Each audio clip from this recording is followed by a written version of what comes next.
ሰላም ጤና ይስጥልን እንደምን አምሽታችኋል እንደምንላችኋል ተመልካቾቻችን በአገሬ ቴሌቪዥን ወደ እናንተ የሚቀርበው የአገሬ ስፖርት ቆይታችን ነው ተጀምሯል። በዛሬ ቆይታችን አንድ የእንግሊዝ ፕሪሚየር ሊግ ክለብን መርጠን ቆይታ የምናደርግ ይሆናል። ማንቸስተር ዩናይትድ ላይ ነው ቆይታ የምናደርገው በዛሬ ቆይታችን። ማንቸስተር ዩናይትድ ለአዲሱ የውድድር ዘመን እንዴት ባለ መልኩ የተዘጋጀ ነው፣ የስብስቡ ጥራት እንዲሁም ደግሞ ጥልቀት ከሌሎቹ ክለቦች ጋር በንጽጽር ሲቀመጥ እንዴት ይታያል የሚለውን ያነሳሳን ቆይታ እናደርጋለን። አብራችሁ እንድትቆዩ ከወዲሁ እንጋብዛለን። እዚህ ስቱዲዮ ውስጥ እኔ ዳንኤል መምሩና ባልደረባዬ አንተነሽ ሳይከመል የስቱዲዮ ባለሙያዎች ጋር በመሆን የጋራ ቆይታ የምናደርግ ይሆናል። አብራችሁን ቆዩ። አንቴ እንደምን አለ? እንደምን አመሸህ ዳኒ?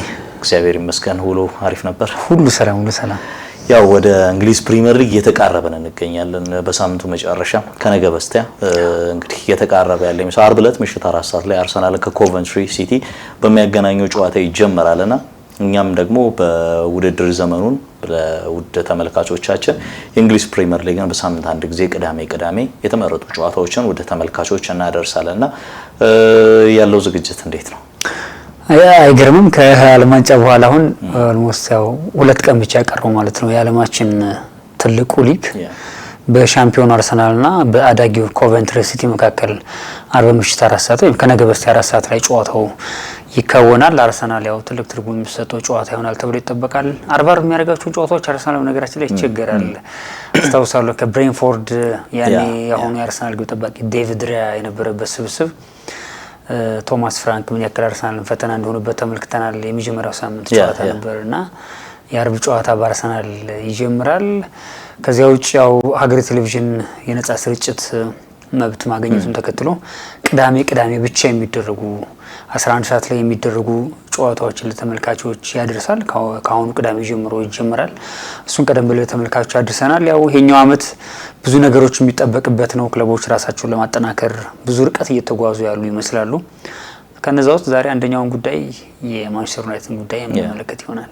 ያው የእንግሊዝ ፕሪሚየር ሊግን እንግዲህ ዝግጅታችንን አጠናቀናል። የተለያዩ ተንታኞችም እንግዶችም አብረውን ይኖራሉና በቀጣይ ቅዳሜ በይፋ ፕሮግራማችን ወደ ተመልካቾቻችን ማድረስ እንጀምራለን። ታዲያ በዚህ በተቃረበበት ሰዓት የእንግሊዝ ፕሪሚየር ሊግ 3 ቀን እድሜ ላይ ነው የሚገኘውና ከውድድር ዘመኑ ጋር በተያያዘ አንዳንድ ጉዳዮችን ከዓለም ዋንጫው በኋላም በስፋት ስናነሳ ነበርና ኮሚኒቲ ሺልድ ላይ ተመልክተናል። አርሰናል ማንቸስተር ሲቲን በማሸነፍ የውድድር ዘመኑን በበጎ መልኩ የሚጀምርበትን እድል አግኝቷልና ማንቸስተር ዩናይትድን ግን እንመልከት። ባለፈው ሳምንት ከኤሲ ሚላን ጋር ያደረገው የፕሪሲዝኑ የመጨረሻ ጨዋታ ማንቸስተር ዩናይትድ ለውድድር ዘመኑ ዝግጁ ነው ወይ ያለው የስብስብ ጥራት ጥልቀት ላይ ጥያቄዎች እንዲነሱ ምክንያት የሆነ ሽንፈት አስተናግዷል።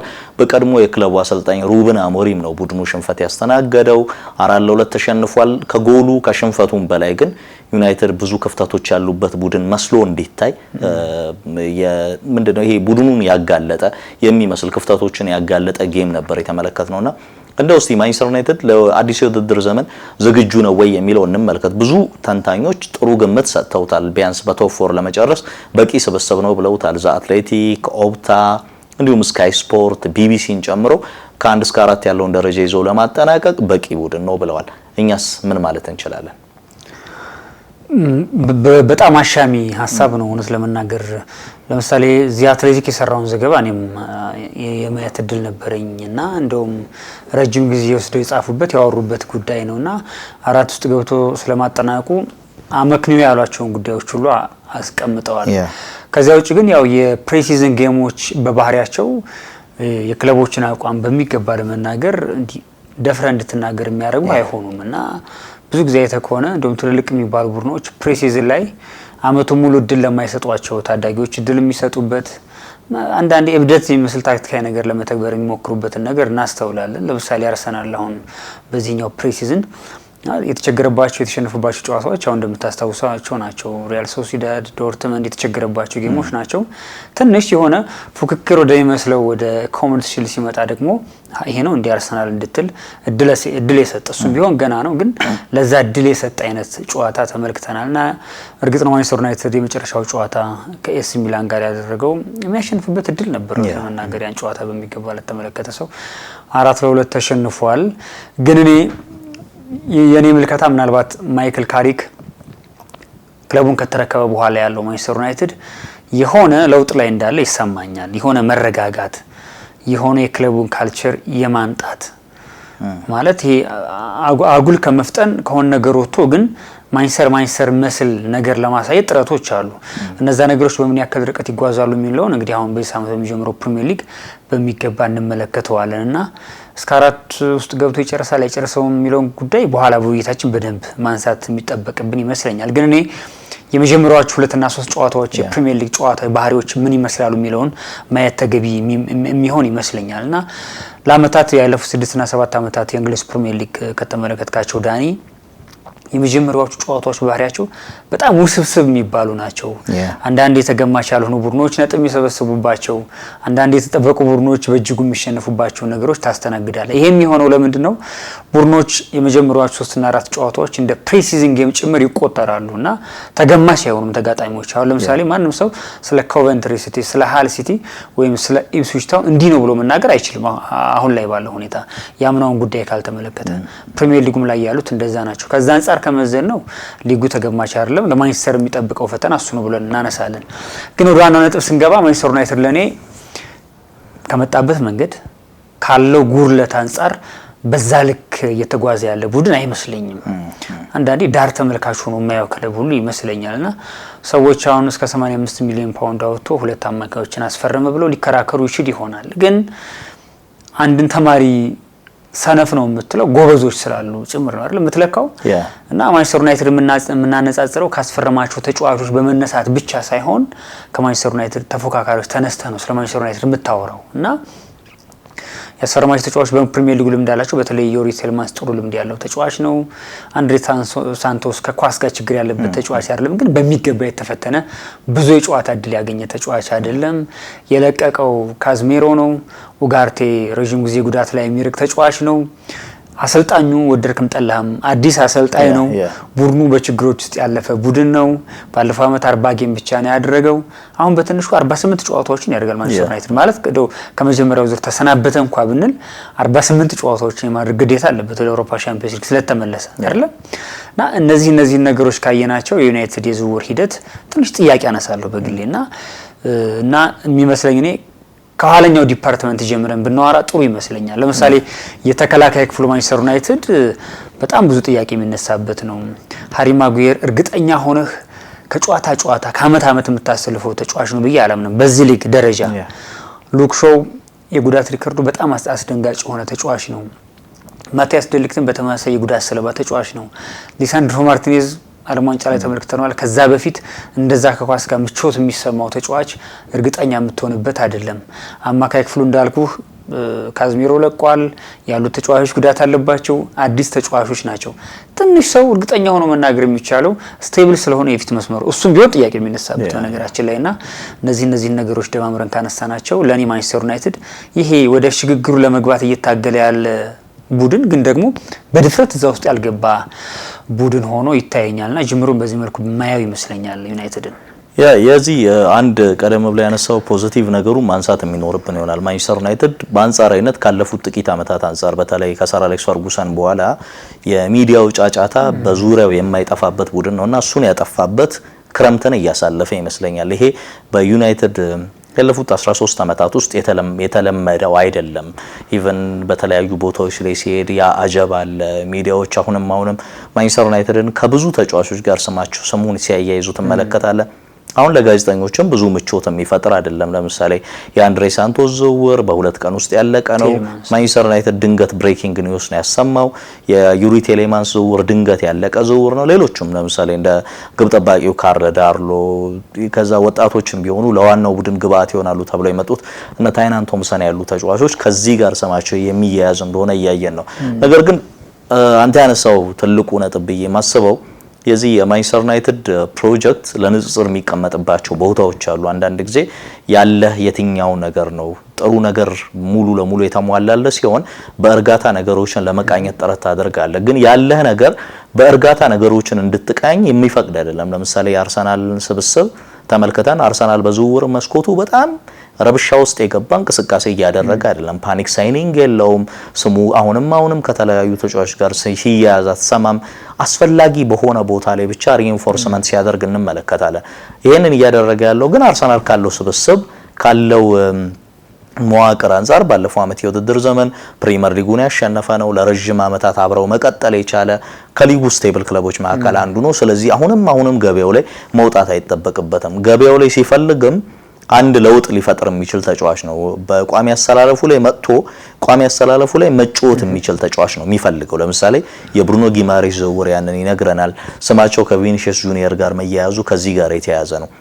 ማንቸስተር ዩናይትድ እንደዛ ነው ብዬ አላስብም። ለምሳሌ 2023 የውድድር ዘመንን ማንቸስተር ዩናይትድ ሲጀምር ባክፎሩ አሁን ያለው ባክፎር ነው። ለምሳሌ ሊሳንድሮ ማርቲኔዝ፣ ሃሪ ማጓየር፣ ዲያጎ ዳሎ እና እንዲሁም ደግሞ ሉክ ሾው ናቸው። 2026 ላይም ማንቸስተር ዩናይትድ ከ3 የውድድር ዘመናቶች በኋላ ድጋሚ ራሱን ይዞ እየጀመረ ያለው ቡድኖች ስታንዳርድ ኢምፕሩቭመንት ያደርጋሉ። በተለያዩ አጋጣሚዎች ላይ ተመልክተናል። ለምሳሌ በቀደመው አመት ላይ ኢቭን ቸልሲ ያንን ያደርግ ነበር፣ ማንቸስተር ዩናይትድ ይሄን ያደርግ ነበር። በተለይ ከ2000ዎች ወዲህ ቡድኖች ልህቀታቸውን የሚገነቡት በዛ መንገድ ነበር። ቸልሲ በቡድኑ ውስጥ እኮ እንደ ዲዲየር ድሮግባን ባስፈረመበት ክረምት ላይ በተመሳሳይ ጊዜ እንደ ማቲያ ኬዝማን ያሉ ተጫዋቾችን በስብስቡ ውስጥ አካቷል። እነ ዲዲየር ድሮግባ በነበሩበት ቡድን ላይ ሼቭቼንኮን ጨምሯል። ከዛ ዘመን በኋላ አኔሊካና ማዱዳን ጨምሯል። ማንቸስተር ዩናይትድ በተመሳሳይ በሰር አሌክስ ጊዜ ብዙ አማራጮች ነው። 2006 ላይ እንደውም እኮ የዓለም ዋንጫው ሲጠናቀቅ አልተሳካላቸውም እንጂ ወደ ዩቬንቱስ ወደ ታችኛው ዲቪዚዮን መውረዱን ተከትሎ ሴሪ ቢ ላይ መውረዱን ተከትሎ ዋይኒ ሩኒ እንዲሁም ደግሞ ክርስቲያኖ ሮናልዶ የነበሩበት ጥምረት ላይ እዛው ስብስብ ላይ ዴል ፔሮን ለመጨመር ሙከራ አድርገዋል። በ90ዎቹ መጨረሻ ላይ ሶስትዮሽ ዋንጫ ያሳካው ስብስብ ላይ አለን ሺረርን ለመጨመር ይሞክሩ ነበር። ፖል ጋስኮኝን ለመጨመር ሞክረዋል። ከዛ ደግሞ ጨምረውም አሳይቷል። ለምሳሌ ቤርባቶቭን እና ቴቬዝ ላይ ቻምፒየንስ ሊግ ያነሱበት አመት ላይ ያንን ያደርጉ ነበር። በተመሳሳይ ሲቲን እንኳን ከተመለከተን ልክ ሲቲ ከ2011 ወዲህ የነበረው ቡድን ላይ ሁሌም ስታንዳርድ ኢምፕሩቭመንት አለው። ለምሳሌ የማንቺኒ ስብስብ ጄኮና አጉዌሮ ነበሩት፣ ግን ባላቶሊ ነበረው።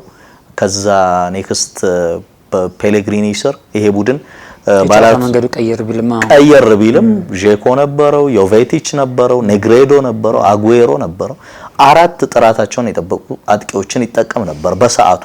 እና ክለቦች ይሄንን የሚያደርጉበት ምክንያት ለትልቅ ነገር ለመፎካከር ቢያንስ ደረጃውን የጠበቀ ሁሉም ተጫዋች አመቱን ሙሉ ፐርፎርም እንደማያደርግ እናውቀዋለን። የሆነ ሰዓት ላይ ክራክ ማድረግ ይጀምራሉና ማንቸስተር ዩናይትድ ይሄንን ስትመለከት ቡድኑ ለቶፕ 4 በቂ ሊሆን ይችላል። እርግጠኛ አይደለሁም በሱም ማኔ ግን ለቶፕ 4 በቂ ሊሆን ይችላል። ግን ስብስቡን ስትመለከት አሁን ሌሎቹን ቡድኖች ገና እየተጠናከሩ ስለሆነ ዩናይትድ የቶፕ 4 እድል አለው። ባለፈው አመት አብረው ቆይተዋል። አብዛኞቹ ልጆች ያለፉትን 4 እና 5 አመታት በስብስቡ ውስጥ መቆየታቸው ከጉዳት ነፃ ከሆኑ ለቡድኑ የሚጨምሩትን ነገር አስበን ካልሆነ አንዳንዶቹ ነገሮች ያንን ስታንዳርድ የሚጠቁሙ አይደሉም። ለምሳሌ ማንቸስተር ዩናይትድ ተፈጥሯዊ የግራ መስመር ተጫዋች የለውም። ከግራ መስመር እየተነሳ የሚያጠቃ ራሽፎርድ ነው በቡድኑ ውስጥ ያለው። ዶርጉን እየተጠቀመ ያለው ለፉልባክ ሚና የመጣ ተጫዋች አስገዳጅም ጭምር ነው። አስገዳጅ ሁኔታ ነው እዛ የተጠቀመ ያለው። ማቲያስ ኩኛ ትክክለኛ የግራ መስመር አጥቂ አይደለም። የግራ መስመር ቦታ ላይ የተጠቀመ ያለው ከአውትፑት አንፃር ነው። እዛ ቦታ ላይ መጫወት ይችላል፣ ግብ ማስቆጠር ይችላል፣ የግብ ዕድል ይፈጥራል ከሚል እሳቤ ካልሆነ በቀር ዩናይትድ እዛ ቦታ ላይ ትክክለኛ ተጫዋች እንደሌለው ይታወቃል። ግን አሁንም ዩናይትድ ገበያው ላይ ያንን ቦታ ለመድፈን የሚደረግ እንቅስቃሴ እያየን አይደለም። በተመሳሳይ የቤንጃሚን ሴስኮ ባካፕ የሚያስፈልገው ቡድን ነው ማንቸስተር ዩናይትድ፣ ግን ትክክለኛ ባካፕ የለውም። ዝርክዚ ለኔ 9 ቁጥር አይደለም ሞሮፍ ነምበር 10 ነው ብዬ ነው ማስበው ከኳስ ጋር ባለው ክህሎት ምክንያት። እንደውም በዚሁ ፕሪሲዝን ላይ አንድ ጨዋታ ላይ በጥልቀት ተጠቅመውት ነበርና በጣም ጥሩ ኳስ ተጫዋች ነው፣ ግን ትክክለኛ የነምበር 9 ኳሊቲዎችን አይሰጥም። ዩናይትድ በዚህ ሳምንት በሚላን ሲሸነፍ በሁለቱም 45ቶች የተመለከትነው ነገር ትክክለኛ ፎካል ፖይንት የለውም። በመጀመሪያው አጋማሽ ማቲያስ ኩኛ ነበር 9 ቁጥር፣ ሁለተኛው አጋማሽ ብራያን ኤምቡሞ ነው። ዩናይትድ ሰከንድ ቦል የሚያሸንፍ አጥቂ አልነበረውም። ስለዚህ በቀላሉ በሚላን ተከላካዮች ኳሱ ይነጠቅና ወደ ቀጣዩ ሽግግር ይገቡ ነበር ኤሲ ሚላኖችና እነዚህን ችግሮች አላሟላም። ግን እነዚህን ችግሮች አይደሉም እንኳን ብለን ካየናቸው ካለው ዴቭዝ እዛ ጋር ያለውን ጥልቀት ነው ጥራቱን እንተውና ማለት ነው። እንደዛ እንኳን ካልን ዩናይትድ ትክክለኛ አማካይ ዝውውሮችን ፈጽሟል ብዬ አላስብም። ሁለቱ ዝውውሮች ጥሩ ሊሆኑ ይችላሉ፣ የአንድሬ ሳንቶስ እና የዩሪ ቴሌማንስ። አንድሬ ሳንቶስን 6 ቁጥር ቦታ ማጫወት ግን ራሱ ሱሳይድ ይመስለኛል ለኔ። ልጁ እዛ ቦታ ላይ መጫወት ይችላል፣ አዎ፣ ግን በሊጉ ካለው ጥራት አንፃር አሁን ለምሳሌ ስለሆነ ተጫዋች ከፓስ ጋር ስላለው ኳሊቲ በጥልቅ ስፍራ ላይ ሆኖ በጫና ውስጥ የሚያቀብላቸውን ኳሶች እያነሳን እኔ በንጽጽር መመለከተው በሊጉ በአልካንትራ ደረጃ ያለ ተጫዋች ያ ፓስ ምንድነው የፕሬስ ሬዚስት የሚያደርግ ኳሊቲ እንደፈለገ ፓስ ማድረግ የሚችል ተጫዋች ሊጉ በተለያየ ምክንያት ያንን አቅሙን አጉልቶ እንዳይወጣ ገድቦታል እና ፕሪሚየር ሊግ በየትኛውም አይነት ፕሮሚሲንግ ታለንትም ይሁን ወርልድ ክላስ ፕሌየር እርግጠኛ ማይኮንበት ሊግ ነው። ዩናይትድ ከኳስ ጋር ጥሩ በሆነ ተጫዋች 6 ቁጥሩን ለመሸፈን እየሞከረ ነው፣ ግን ብዙ ሜዳ የሚያካልል ለምሳሌ የኤሲ ሚላን ጨዋታ ላይ ያየን የነበር ነው። የዚህ አርዶን ጃሻሪ የሚባል ተጫዋች ነበር ኤሲ ሚላን በኩል እና ፕሬስ ያደርጋል፣ ይሮጣል፣ ይታተራል፣ ኳስ ሲይዝ ድሪብለር ነው፣ ኳስ ይነጥቃል። ያንን ነገሮች ሁሉ ነበር ለሚላን ይሰጥ የነበረውና ልክ በፕሪሚየር ሊግ ልምድ ያለው ተጫዋች ዩናይትድ ሲፈልግ ኳስ በመንጠቁ ብዙ ሜዳ በማካለሉ ለዩናይትድ ያንን መስጠት የሚችሉ ተጫዋቾችን ወደ ስብስቡ የመቀላቀል ግዴታ ያለበት ቡድን ሆኖ ሌሎቹ ክለቦች ይሄን እያደረጉ ዩናይትድ ይሄን እያደረገ አይደለም። ለምሳሌ ማቲያስ ፈርናንዴዝ እና ሳንድሮ ቶናሊ ቶተናም እዚህ ስብስብ ላይ ኮነር ጋላገር፣ ፓፔ ማታሳር፣ በርግቫል የመሳሰሉ ተጫዋቾች አሉት እዚህ ቦታ ላይ ግን ከ85 ሚሊዮን ፓውንድ በላይ አውጥቶ እስከ 100 ሚሊዮን ፓውንድ ሁለት ተጫዋች አስፈርሟል።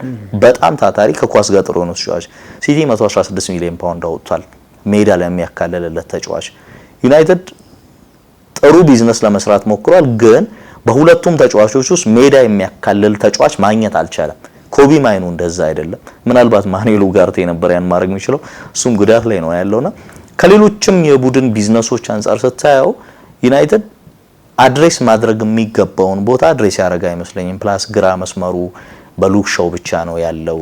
እዛ ቦታ ላይ ትክክለኛ ተጫዋች ባካፕ ሊሆን የሚችለው ሃሪያማስ ነው፣ እሱንም ሊለቅ የተዘጋጀ ነውና ችግሮቹን አድሬስ ሳያደርግ ስለ ስታንዳርድ ማውራት በጣም በሚያስቸግር ሁኔታ ነው ዩናይትድ የውድድር ዘመኑን ለመጀመር እየተሰናዳ ያለውና ለኔ ካሪክ ቦታ ላይ ቶማስ ቱኸል ወይ ሉዊስ ኤንሪኬ ቢሆን ዩናይትድ ከዚህ በላይ ኢንቨስት የሚያደርግ ይመስለኛልና ካሪክን ለውድቀት እያዘጋጀ ያለው ይመስለኛል የዩናይትድ አመራሮች። እኔ ምናምን አለው መሰለ ማንቸስተርን በተመለከተ በዚህ ውድድር ማንቸስተር ዩናይትድ የፈለገውን ተጫዋች ቢያስፈርም ስለ ጥራት ለማውራት ጊዜው ገና ነው። እንደዛ ነው የሚሰማኝ። እኔ ማንቸስተር ዩናይትድ በጣም ብዙ ጉድለቶች ከጉድለትም ከፍ ያሉ ጉድለቶች ያሉበት ቡድን መሆኑን በሚገባ ተመልክተናል። ምናልባት አላቅም ካሪክ ተሸውዶ ከሆነ ወይ ቦርድ የሆነ ተሸውዶ ከሆነ አላቅም ካሪክ ከመጣ በኋላ የሰበሰባቸው ነጥቦች ምናልባት ፕሪሚየር ሊጉ ዛጋ ጀመረ እንኳን ብንል ዋንጫ ማንሳት የሚችል ነጥብ ሰብስቧል ብለን እናስብ። አይ ቲንክ ነጥብ በመሰብሰብ ቀዳሚው ነው። አይ ቲንክ አርቴታ ይመስለኛል ሁለተኛ ደረጃ ላይ የተቀመጠው ከካሪክ በኋላ ያሉትና እነዛ ጉዳዮች በዚህ አመት ይፈጸማሉ የሚል እምነት ውስጥ ገብተው ከሆነ አይመስለኝም። እንዲህ አይነት ቁማር ውስጥ ገብተው ከሆነ ማንቸስተር ዩናይትድ በሚገባ ዋጋ ይከፍላል፣ ምንም ጥያቄ የለውም። ሁለተኛ ማንቸስተር ዩናይትድ እንደ በጎ ይነሳ አላቅም። ይሄ ተጫዋቾችን በማስፈረም ሂደት ይሄ ያልሆነ ጨረታ ውስጥ መግባት ያልሆነ ፉክክር ውስጥ መግባት ለአመታት ዩናይትድ ዋጋ አስከፍሎታልና ረብጣ ገንዘብ አወጡ ካልናቸው የፕሪሚየር ሊግ ክለቦች ከቀዳሚዎቹ ተርታ የሚያሰልፈው ዩናይትድ በዛ ይመስለኛል። በጣም ስም ያላቸው ግን መጥተው ማንቸስተር ዩናይትድ ውስጥ አንዳች ነገር መፍጠር ያልቻሉ በጣም በርካታ ተጫዋቾች ነበሩ ለአመታትና ከእንዲህ አይነት የዝውውር ስርዓት ውስጥ ለመውጣት የሚደረገው ጥረት በጎ ሊሆን ይችል ይሆናል። ግን በአንድ በኩል ደግሞ አንተ እንደ ክለብ ያለበትን ደረጃ የሚያሳይ አይመስለኝም። አሁን ማንቸስተር ዩናይትድ እየሄደበት ያለው መንገድ እንዳልኩ ላለመውረድ ሲታገል የነበረው ቶተንሃም ስፐር ቀደም ብለህ ያነሳቸው ተጫዋቾች አሉት። እነዚህ እንኳን ተጫዋቾች ባያስፈርም በእርግጠኝነት ቶተንሃም ስፐር ትንሽ ነገሮች ማስተካከል ከተቻለ ከዩናይትድ እኩል የሚፎካከር ቡድን መሆኑን በሚገባ ማየት ይቻላል ከተጫዋቾቹ ስብስብ አንፃር ብንመለከተው። ከዛ ውጭ ዩናይትድን ቡድኑን ነጥለን ከወሰድ ነው ግን ሶስተኛው ነው ጨርሷል፣ ምንም ጥያቄ የለውም። ካሪክ የመጣበት ሰዓት ትክክለኛ ሰዓት ነበረ። የተረከበው አሞሪምን ነው፣ በችግር ውስጥ የነበረው አሰልጣኝ ነው። እንዲህ አይነት ነገሮችን እናነሳለን። ግን ይህ አመት ከባለፈው አመት ለየት የሚያደርገው በእኔ እምነት ፍጹም ለየት የሚያደርገው የጨዋታ ብዛቶቹ፣ የክለቦች አቀራረብ፣ ሌሎች ክለቦች እያደጉ መምጣታቸው በራሱ የማንቸስተር ዩናይትድ እንደ ስጋት መወሰድ አለበት ብዬ አምናለሁ። ለምሳሌ ማንቸስተር ዩናይትድ ሰው እንደ ቀላል ሊመለከተው ይችላል። እኔ የኋለኛው ዲፓርትመንት ማለት ቶታሊ መሰራት ያለበት ነው የማንቸስተር ዩናይትድ ዲፓርትመንት አሁን እናነጻጽር ብንለው ዩናይትድን የኋለኛውን ዲፓርትመንት ከየትኛው ክለብ ጋር ነው የምናነጻጽረው? ማለት በተለምዶ ቢግ 6 ወይም ቶፕ 6 ብለን ከምንጠራቸው ቡድኖች ጋር ዩናይትድ ከየትኛው ክለብ ጋር ነው የምናነጻጽረው? አሁን ለንጽጽር አሁን ወረቀት ላይ እናስቀምጠው ሜዳ ላይ የሚፈጠረው ነገር ወረቀት ላይ እናስቀምጥ ብንል ዩናይትድን ከየትኛው ክለብ ጋር ልናነጻጽረው እንችላለን? ከአርሰናል ጋር፣ ከሲቲ ጋር፣ ከቼልሲ ጋር፣ ከቶትንሃም ጋር በየትኛውም የልቀት መመዘኛ ለዛም ይሆን የኋላ ዲፓርትመንት አለው ብዬ አላምንም። ለምሳሌ ሴላመንሱን ነው ግብ ጠባቂውን ባለፈው አመት ከተሞከረበት ግብ አንፃር ጥሩ አመት አሳልፏል ነው ለመናገር ዩናይትድ ካለበት ችግር አንፃር። ግን ዓለም ዋንጫ ላይ ካስታወስክ በስፔን ቤልጂየም ተሸንፋ ስትወድቅ ኮርቷ ከወጣ በኋላ የተሞከረበትና የተቆጠረበት ግብ አንድ ሰው መነጋገሪያ ሆኖ ነበር ካስታወስክ። ኩባሪስ ኳሱን መታው ተተፋ። ከዛ በኋላ ሚኬል ሜሪኖ ያስቆጠረው ጎል ነበርና ይሄ ልጅ እንዲህ አይነት ሽቶችን ፕሮቴክት ስለማድረጉና የዩናይትድ ቋሚ ስታብሊሽ ያደረገ ግብ ጠባቂ ስለመሆኑ የሚፈተንበት ጊዜ ጭምር የሚመጣ ይመስለኛል። እና ስለ ማንቸስተር ዩናይትድ የኋለኛው ዲፓርትመንት የተከላካይ ክፍል ስናወራ ተከላካዮቹን ብቻ ሳይሆን ግብ ጠባቂው ራሱ ገና የሚፈተንበት አመት እንደሚመጣ ይሰማኛል። እኔ አንድ እሱ ነው። ተከላካዮቹን ካነሳን እንዴት አንድ ክለብ አንድ እርግጠኛ የሚሆንበት ተከላካይ ቢያንስ ያስፈልጋል። አንድ ማንቸስተር ዩናይትድ እርግጠኛ የሚሆንበት ተከላካይ ማን ነው? ማንቸስተር ዩናይትድ ቤት ለመናገር ማርቲኔዝ አትለኝም። እኔ ብቃቱ ላይ ምንም ጥያቄ አላነሳም ሳንድሮ ማርቲኔዝ ላይ። ግን እንዲህ አይነት የጉዳት ሰለባ የሆነ ተጫዋች ነው። ሉክ ሾው በጣም ከመወዳቸው እዛ ቦታ ላይ በነገራችን ላይ ለአመታት በግሌ በጣም ከማደንቃቸው ፉልባኮች ግን እድሜ ይከዳል። የጉዳት ሪከርድ ያለበት ተጫዋች ነው። ባለፈው አመት እንኳን ጥሩ ጊዜ አሳልፏል ለመናገር፣ ግን ጉዳት ያለበት ተጫዋች ነው። ምን ያክል ያዘለቃቸዋል አብረን የምንመለከተው ነው የሚሆነው። ማቲያስ ዴሊክት ማለት ያ አያክስ አምስተርዳም ላይ ብዙ ተብሎለት ወደ ዩቬንቱስ እና ሙኒክ አምርቶ በተጠበቀው ልክ ያልሆነ ተከላካይ ነው። ማንቸስተር ዩናይትድ መጥቶ በዛ ልክ የሆነ ተከላካይ ነው የሚል እምነት የለኝም። አሁን ሌሎች ተጫዋቾች ካሉት ተከላካዮች አንፃር ከመዘን ነው። ቀይ መስመሩ ቢሆን ጥያቄ የሚነሳበት ነው። በነገራችን ላይ ያን ያክል እርግጠኛ ብትሆንባቸው ተጫዋቾች ያሉት አይደለም እና የዩናይትድን ዝውውር እኔ ጉድለቶችን ለመሙላት አይደለም ከዛ ያልፋል ምለው በዚህ ምክንያት ነው። አስገዳጅ ናቸው አንዳንዶቹ ዝውውሮች መሆን ያለበት ዩናይትድ ቤት በጣም አስገዳጅ። አሁን ተከላካይ ላይ እኔ ኳሊቲውን ተው በቃ የሆነ ተከላካይ አመቱን የሚያገለግል የሆነ ተከላካይ ያስፈልጋል። ማንቸስተር ዩናይትድ በዛ ልክ ሲገባ እየተመለከት ነው አይደለም። አንዱ ጉዳይ እሱ ነው። ወደ መሀል ከመጣን ቅድም ለመነካካት ሞክሬያለሁ። ማለት እኔ ቢሆን ካዝሜሮ ቢያንስ የና አመት ቆይቶ ቢሆን ለማንቸስተር ትልቅ ረፍት ነበር ስለመናገር ትልቅ ረፍት ነበር። ቢያንስ ቢቆይ እብደት ነበር እያሰባለሁ። ለምን መሰለህ እኔ ይገባኛል እኮ እብደት የሚሆንባቸው አጋጣሚዎች አሉ። ግን ማንቸስተር ዩናይትድ እብደት ነው ሊል የሚችልበት ምን አማራጭ አለው? ዩናይትድ አሁን የሚያሰጋይ ፓርት ነው እሱ እኮ ነው። ግን you have to move እኔ በዛ ነው ማለት ነው። ማንቸስተር ዩናይትድ ቢያንስ የሽግግር ተጫዋች ለሽግግር የሚሆን ተጫዋች ሆኖ ከክለቡ መልቀቅ ነበረበት። እኔ ደግሞ ምንድነው ባለፈው ውድድር ዘመንም ካዘሜሮ ለማንቸስተር ዩናይትድ አስፈላጊ ነበር። አዎ ክሊርሊ። ግን ማንቸስተር ዩናይትድ ጌም ኮንትሮል ማድረግ ሚሳነው አንደኛው ምክንያት 6 ቁጥር ላይ የሚጠቀመው ካዘሜሮን ስለነበረ ነው። አንዳንድ ጊዜ ቡድንን የገነባበት መንገድ ማተር ያደርጋል። ለምሳሌ ሪያል ማድሪድ ካዘሜሮ፣ ሞድሪችን እና ክሩስን ይዞ ስኬታማ ሲሆን የክሩስ ኳሊቲ የበለጠ ገኗል ብዬ አስባለሁ። ለምሳሌ በባለንዶር አልተደገፈ ሊሆን ይችላል። ግን ሪያል ማድሪድን እንዲሆን በጌም ውስጥ እንዳይጠፋ ጌሙን ቴምፖ ሴት በማድረግ ኮንትሮለር በመሆን የሪያል ማድሪድ እስትንፋስ ነበር። ለምሳሌ ማድሪድ ኳስ ሲይዝ ወረቀት ላይ ስንመለከተው ገና አሰላለፉ ሲወጣ የቡድኑ 6 ቁጥር ካዘሜሮ ነው።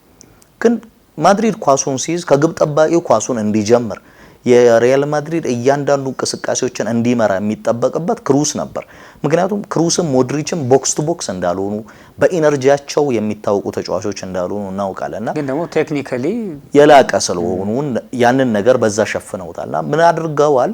ማድሪድ ለነዚህ ተጫዋቾች በሚመቻቸው መንገድ ለምሳሌ ከክሩስና ሞድሪች ያልተናነሱ ጎሎችን እንደውም የበለጡ ጎሎችን በአንድ የውድድር ዘመን እየሄደ ያስቆጥር ነበር ካዘሜሮ።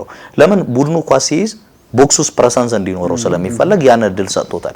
የማንቸስተር ዩናይትድ እና የማድሪድ ባህሪ የተለያየ ነው እና ማንቸስተር ዩናይትድ ሁሌ እንደ ሪያል ማድሪድ ወይ እንደ ባርሴሎና ኦፕሬት ላይ ያደርግ አይችልም። ገበያው ላይ የላቀ ስም ሊኖረው ይችላል። ገበያው ላይ አሁንም ከውድ ክለቦች መካከል አንዱ ነው። ግን በእግር ኳሳዊ መመዘኛዎች ማንቸስተር ዩናይትድ እንደ ማድሪድ ወይ እንደ ባርሴሎና ኦፕሬት ማድረግ አይችልም። ለዛ ነው ለምሳሌ የሊጉ ክለቦች በጣም ትኩረት ሰጥተው የሚሰሩባቸው ቦታዎች አሉ። ለምሳሌ የ6 ቁጥር ሚና ላይ ትኩረት ተሰጥቷቸው የሚሰሩባቸው ተጫዋቾች ከኳስ ጋር የላቁ እንዲሆኑ ይፈለጋሉ። ከዛ ለምሳሌ ሊቨርፑል ባርነ ስሎት ዋንጫ ያነሰው ግራቨንበርክ በሜክሺፍት ሚና ነው ከ8 ቁጥር ወደ 6 ቁጥር ነው የተቀየረው። ግን ከኳስ ጋር በላቀ ኳሊቲው ነው ያ ቡድን የእንግሊዝ ፕሪሚየር ሊግ አሸናፊ መሆን የቻለው። አርሰናል ባለፈው የውድድር ዘመን የሊጉ ሻምፒዮን ለመሆን ራይስ ቢኖረውም ሌላ ኮንትሮለር አስፈልጎት ስለነበረ ነው ከፓርቴ መውጣት በኋላ ዙቢሜንዲን ያመጣው። አሁንም ማይልስ ሌዊስ ስኬሊን እዛ ቦታ የተጠቀመ ያለው በዚህ ኳሊቲው ነው። ከዛ ሌሎቹንም ለምሳሌ ቡድኖች ምንመለከት ሲቲ በሮድሪ፣ ቸልሲ ካይሴዶ እና ኤንዞ አሉት እዛ ቦታ ላይ መጫወት የሚችሉ። የኔ ትልቁ ጥያቄ ማንቸስተር ዩናይትድ ለምሳሌ ቡድኑን መገንባት ያለብኝ በኮቢ ማይኑ ነው የሚል ሐሳብ ያለው ስህተት ነው ብዬ ማሰብበት አንደኛው ምክንያት ኮቢ ጥርት ያለ 6 ቁጥር አይደለም። በመከላከል ኳሊቲው ኢንተርሴፕት ሲያደርግ ብዙ ጊዜ አትመለከተውም። ቤስት ታክለር አይደለም ከቡድኑ ውስጥ። ስለዚህ እዛ 6 ቁጥር ቦታ ላይ የምታጫውተው ተጫዋች ቴምፖ ሴት ማድረግ አለበት። አንዳንድ ጊዜ በረጅም ኳስ ጌሙን የሚወስኑ ተጫዋቾች አሉ፣ በአጫጭር ቅብብሎች ጌሙን የሚወስኑ ተጫዋቾች አሉ። የኮቢ ትልቁ ኳሊቲ በጠባብ ስፔሶች የፈለገውን ማድረግ ይችላል። ግን የቡድኑ ሊዲንግ ኮንትሮለር የቡድኑ ቴምፖ ሴተር ልታረጋው አትችልም። ለዛ ነው ማንቸስተር ዩናይትድ ወደ ገበያው ሲወጣ እነዚህን ነገሮች የሚሰራ ተጫዋች መፈለግ ነበረበት ብዬ ማስበው። ለምሳሌ ብዙ ክለቦች ሮድሪን ምሳሌ እያደረጉ ገበያው ላይ እየተንቀሳቀሱ ከሆነ ያንን ምሳሌ መፈለግ ያስፈልጋል። ስትፈልግ እነዚህ ተጫዋቾች የግድ የምታገኛቸው ገበያው ላይ ላይሆን ይችላል። አሁን ለምሳሌ ዩናይትድ ቴምፖ ሴት የሚያደርግ ተጫዋች በዩሪ ቴሌማንስ እና አንድሬ ሳንቶስ ውስጥ አግኝቶ ይሆን አላውቅም።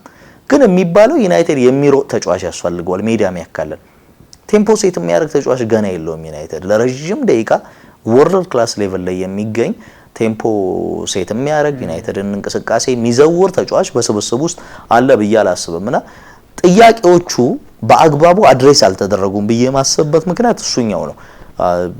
ስብስብን ልትገነባበት የምትችል ተጫዋች አሁን ዩናይትድ ላይ የለም ብዬ ነው ማስበው። ለምሳሌ ብሩኖ ፈርናንዴስ ከዚህ በኋላ ስብስቡን የምትገነባበት ተጫዋች አይደለም።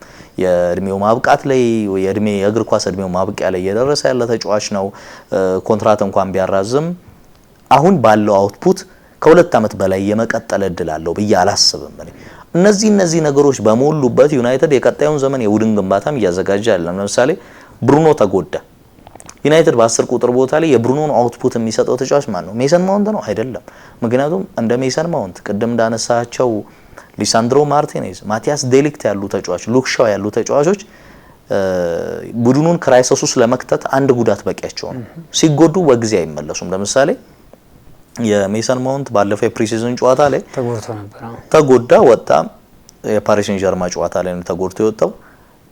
ከብዙ ከፍተኛ የሚባል ጉዳት እንዳያጋጥመው ለመጠንቀቅ ተብሎ ነው የተባለው ዜና ላይ። የዛሬ ልምምድ ላይም የለም ሜሰን ማውንት ላይ መታመን አይቻልም። አሁን ፕሪሲዝኑ ላይ የዩናይትድ ምርጡ ተጫዋች ነበር፣ ድንገት ተጎዳ። ከዛ አሁን ፕሪካውሽን ይመስላል አይደል ዩናይትድ እንደዛ ብሎ ነው መግለጫውን ላይ የሰጠው። ያ ፕሪካውሽን ግን ዩናይትድ ተጫዋቹን ከዛ በኋላ በነበሩ 2 የፕሪሲዝን ጨዋታ ላይ አልነበረም። ሊድስ ዩናይትድ እና ኤሲ ሚላን የዛሬ ልምምድ ላይ አልነበረም። ፕሪሚየር ሊጉ ቅዳሜ አርብ ዕለት ሲጀመር ቅዳሜ ዩናይትድ 8 ተኩል ጨዋታውን ያደርጋል። ስለዚህ በፕሪሲዝኑ ለማይክል ካሪክ የተሻለውን ኤክስፐሪመንት መስጠት የቻለው ያውን በጥልቀት ተመልሶ እንዲጫወት አዲስ ኤክስፐሪመንት ሰጥቶ የዩናይትድ አመራሮች ማውንት እንደዚህ መጫወት ከቻለ አማካይ እናስፈርምም እንዲሉ አድርጎ ግን ጉዳት ላይ ነው ያለው። አሁን እንደዚህ አይነት ተጫዋች ማመን አይቻልም። እኔ ለምሳሌ ማቲያስ ዴሊክተን እወደዋለሁ። በጣም ጥሩ ተከላካይ ነው። እስከ ተጎዳበት ጊዜ ድረስ የዩናይትድ በጣም ጥሩ የሚባለው ተከላካይ ነበር። አግሬሲቭ ነው። ፕሪሚየር ሊጉ የሚሰጠው ታጋይነት አለው። የአየር ላይ ኳሊቲዎቹ በጣም አስደናቂ ናቸው። ግን ማቲያስ ዴሊክት 15 ጨዋታ አይጫወትም። አሁን ፕሪሚየር ሊጉ አንድ በአርሰናል መልበሻ ክፍል ላይ የተቀመጠ እንትን አለ። ይሄ ምንድነው the best quality is availability የሚል ፖይንት ይነሳል በአርሰናል አካዳሚ ውስጥና አሁን ለምሳሌ ብሩኖ ጊማሬሽን ሲያስፈርም አርሰናል ወደ ሊጉ ከመጣ ጊዜ ጀምሮ ከኒካስል ተጫዋቾች ብዙ ጨዋታውን ያረጋው እና ባለፈው አመት ካልሆነ በስተቀር የጉዳት ሪከርድ ብዙ የለውም። ስለዚህ በጣም አቬሌብል ሊሆን የሚችል ተጫዋች የብሩኖ ፈርናንዴዝ አንዱ ኳሊቲው አቬሌቢሊቲው ነው። ከሜዳ ላይ ከሚሰጠው ነገር ባለፈ ብሩኖ ሲጎዳ አታየው።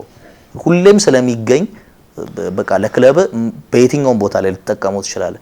ማቲያስ ዴሊክት፣ ሊሳንድሮ ማርቲኔዝ፣ ሉክሻው ራሱ ሜሰን ማውንት የልጆቹ ኳሊቲ ላይ ጥያቄ ላታነሳ ትችላለህ። ጥሩ ተጫዋቾች ናቸው።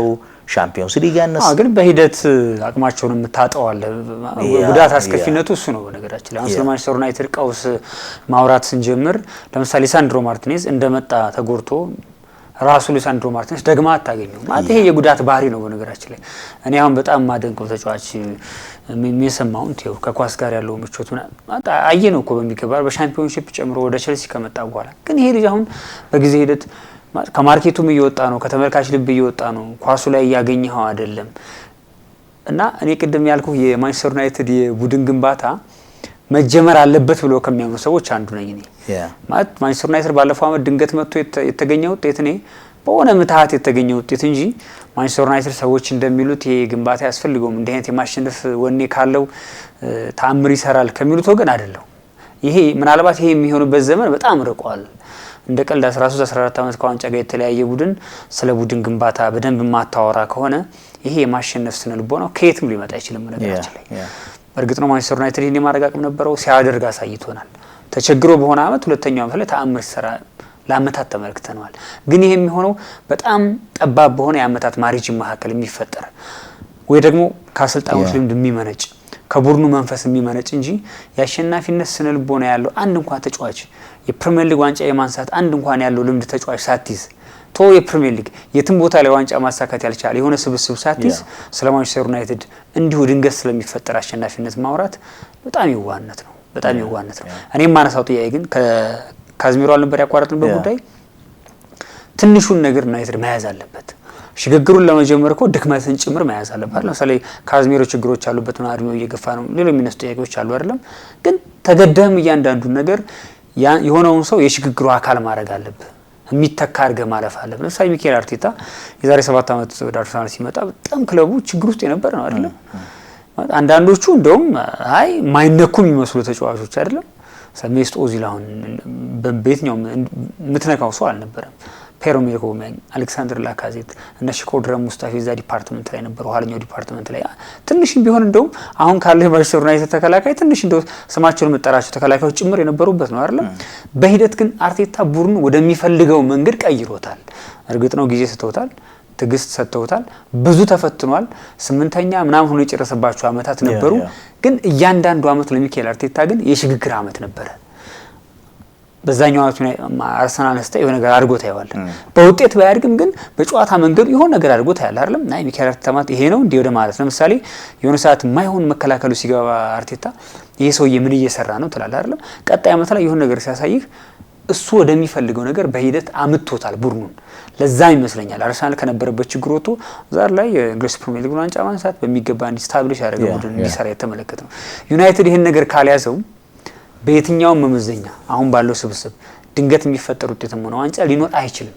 ያ ዘመን አልቋል ከሚሉት ወገን ስለሆንኩ ጭምር ነውና የዚህ አመት በርግጥ ከነገ በኋላ ሲጀምር በሚገባ እንመለከተዋለን። ፕሪሚየር ሊጉ ቻሌንጅ የሚያደርግ እዛ ላይ አይደለ እና የሆኑ ጅምሮችን አትመለከትም። ማንቸስተር ቤት አሁን እንዳልኩ ነው። ለምሳሌ ክላስ ያለው ተጫዋች ስለማንጣት ማሰብ ላትገደድ ትችላለህ። በዚህ ሰዓት ግን ስቴብል ሆኖ ውጤት እያመጣ ጫናዎችን እየተቋቋምክ ከነችግሩን እያከምክ የምትሄድበት መንገድ ያስፈልጋል። ለዛም ነው ማንቸስተር ዩናይትድ አሁን ዓለም ላይ ያሉ የምትላቸውን 11 ተጫዋቾች ቢያስፈርም ለኔ ሽግግሩን ማንቸስተር እየጀመረ ነው ብዬ ነው ማምነው። ገብቶሃል? ታምር አትፈጥርም እና ወደዛ መንገድ ማንቸስተር ዩናይትድ አለመግባቱን ሳስብ ክለቡ ምን እያሰበ እንዳለ በግሌ ለመርዳት ጭምር ይቸግራል። ሁለተኛ ማይክል ካሪክን በተመለከተ እኔ አሁን ጨዋታዎች ሲደርሱ ከጨዋታ ፊት የሚሰጡ ሀሳቦች ከጨዋታ በኋላ የሚሰጡ ሀሳቦች ከነሱ ተንተርሰን የምናነሳቸው ጉዳዮች ይኖራሉ። በእርግጠኝነት እሱ የሚሰጣቸው ሀሳቦች የሱ ፍላጎት ነው፣ የክለቡ የማስፈረም መንገድ ነው፣ ውጤት የሚፈልጉበት መንገድ ነው የሚለውን ጉዳይ በጥልቀት እንመለከተዋለን። ግን አሁን ያለው ስብስብ ቀደም እንዳነሳውልህ በጣም ብዙ ችግሮች ያሉበት ነው። ለምሳሌ ቅድም ስለ ኮይ ማይኑ አነሳን አይደለ? እንዳልከው ከኳስ ጋር ችግር ያለበት ተጫዋች ምናምን አይደለም። ግን ኮይ ማይኑን ሲፈተን የምናየው አንዳንዴ በረጅም ኳሶችና በፈጣን ትራንዚሽን ቡድኖች ሲያጋጥሙ ማንቸስተር ዩናይትድ የተቸገረባቸው ጨዋታዎች ነበሩ አይደለም? ይሄንን ሪዚስት የሚያደርግ እዛ ቦታ ላይ ተጫዋች እንደሌለው ማንቸስተር ዩናይትድ በሚገባ አይተናል። ካዝሜሮ ሄደ ማለት ደግሞ በእርግጠኝነት ይበልጥ ተጋላጩ ማንቸስተር ዩናይትድ በዚህ ዓመት እንመለከታለን። ዮሪ ቴልማንስ ምንም ጥያቄ የለውም በሞናኮ ጭምር ከ200 በላይ ጨዋታዎችን ያደረገ ወደ እንግሊዝ ፕሪሚየር ሊግ መጥቶ ልክ የብሩኖ ጉማሬሽን ስም እንደምናነሳው ሁሉ ያን ያክል ትልቅ የሚባል የጉዳት ሪከርድ ያለበት ተጫዋች አይደለም። ብዙ ጨዋታዎችን አድርጓል። ብዙ ልምድ ያለው ተጫዋች ነው። ግን እንዲህ አይነት ቡድኑ ችግር ውስጥ ሲገባ ግን ከዛ ችግር የሚያወጣ በጫና ውስጥ ኳስን የሚሰጥህ ቡድኑ ማጥቃት ላይ በብዛት የሚሳተፍ የሚሆነውን ያክል ቡድኑ በተጠቃ ጊዜ ከዛ ችግር ውስጥ የሚያወጣ ተጫዋች ነው ወይ ለማለት እሱ ይሄን የማድረግ እንኳን አቅም አለው ብንል ዮሪ ቴልማንስ ይሄን ለማድረግ ያሉት ተጫዋቾች አብሮት ያሉት ተጫዋቾች እሱን ለማድረግ አቅም ያላቸው ናቸው ብዬ ስለማላምን ጭምር ነው። ኮይማይኖ ማንሳት ይችላል። አንድሬ ሳንቶስ ገና በሂደት የምንመለከት ተጫዋች ነው። ኡጋርቴ ጉዳት ላይ ያለ ተጫዋች ነውና ለዛም ነው ብሩኖ ፈርናንዴዝን አንስተዋል። እኔ ከዚህ በኋላ ማንቸስተር ቤት የሚመጣ የትኛው ማሰልጣኝ ብሩኖ ፈርናንዴዝን አስቦ ቡድን ይገነባል ብዬ አላስብም።